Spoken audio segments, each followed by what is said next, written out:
What's going on, everybody, and welcome back to Comic Breakdown. In this video, we are jumping into Deathstroke Incorporated with issue number 14. This is year 1, part 5.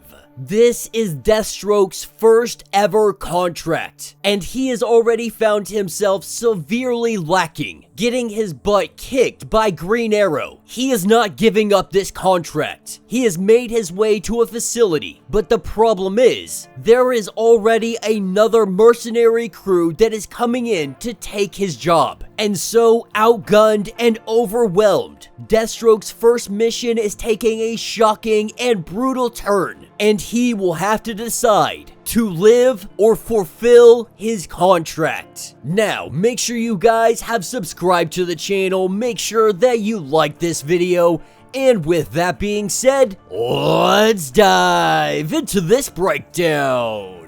Alright gang, so as we pick up at our secret facility in Bear Valley, California, we have Deathstroke who is about ready to enter this facility. Right now, he has 3 unknowns. They are armed to the teeth, high-tech weaponry, and intentions to beat them to the punch. As far as Walsh knows, he is dead, and so Walsh more than likely sent these 3 in as a contingency plan. But Deathstroke took this contract. He agreed to kill the doctor who had experimented on him. As he begins to make his way through the facility, he sees that these guys are professionals. Dozens dead, laying in pools of their own blood, all of them killed before they could even get a shot off. That is what picks us up with Dr. Campbell. Surrounded by guards, this is where the mercenaries are getting ready to come in on him. The guards not knowing which direction these guys are coming from. That is where we have the arrival of the individuals known as Stock, Muzzle, and Bolster. These mercenaries waste no time cutting these guards in half, completely mowing them down.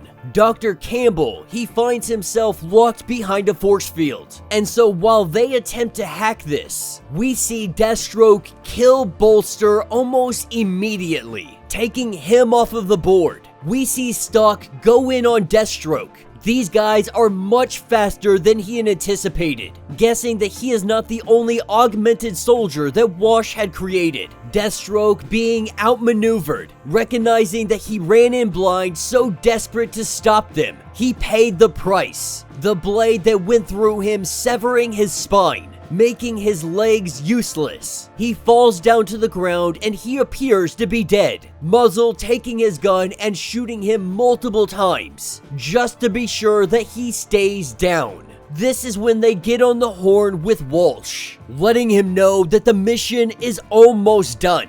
But they also let Walsh know that Deathstroke also showed up, with Walsh asking confirmation if it is actually Deathstroke. To ask them to confirm the identity, they turn around only to find that Deathstroke's body, it is gone. Recognizing that Slade is gone, they begin searching. As they walk through these corridors, Stock disappears. Not sure where he is or where he went. We see that Deathstroke has grabbed hold of him, and Deathstroke, he slices and dices. He cuts off Stock's arms, and he drives a sword right through his freaking stomach. When Muzzle goes looking, the only thing he finds is the armless body of his friend. And from behind him, that is where Deathstroke is. Each of them exchanging gunfire. But it appears that Muzzle, he did not have any kind of bulletproof vest on. And so the bullet sinking into his body, him bleeding out on the ground. That is when Deathstroke goes to complete his contract. Dr. Campbell begging for his life.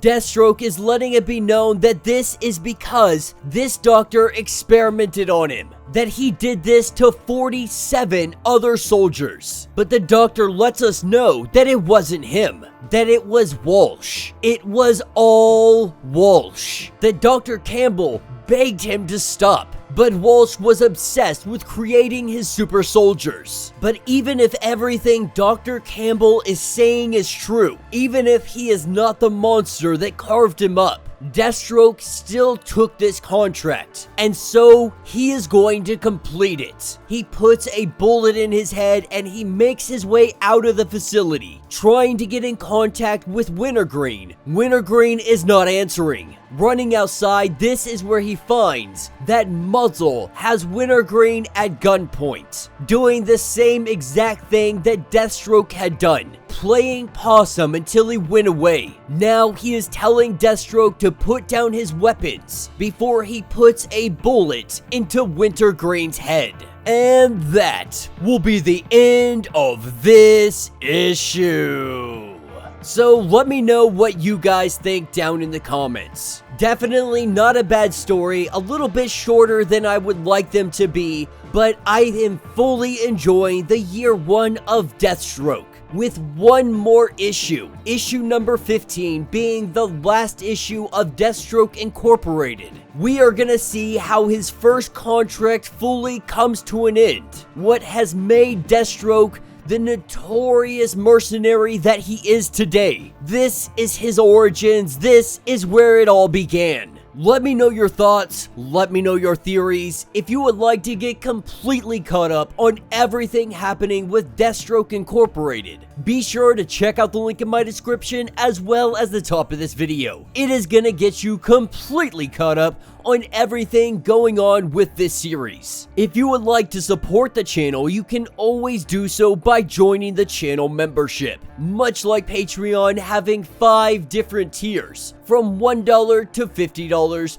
from loyalty badges to getting free comics every single month. Not only does this help out the channel tremendously, but you are getting tons of perks in the process. Now, if you are unable to do any of that, do me a favor, subscribe to the channel, like this video, hit that notification bell, and with that being said, until the next breakdown.